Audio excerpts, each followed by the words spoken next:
Adlaw nga Martes karon mga kaigsuunan, petsa 19 sa bulan sa Hulyo tuig 2022.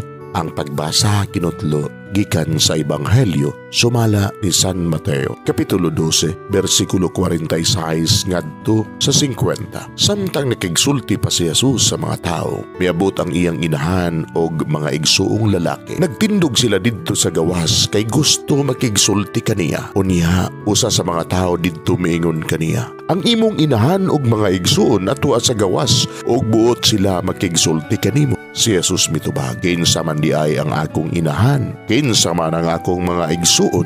Unya gitudlo niya ang iyang mga tinun-an ug miingon, tanawa, mao kini sila ang akong inahan ug ang akong mga igsuon.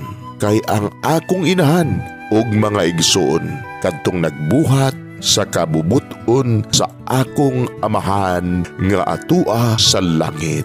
Mga igsuon ang Ebanghelyo sa Ginoo. Daygon ikaw, O Kristo.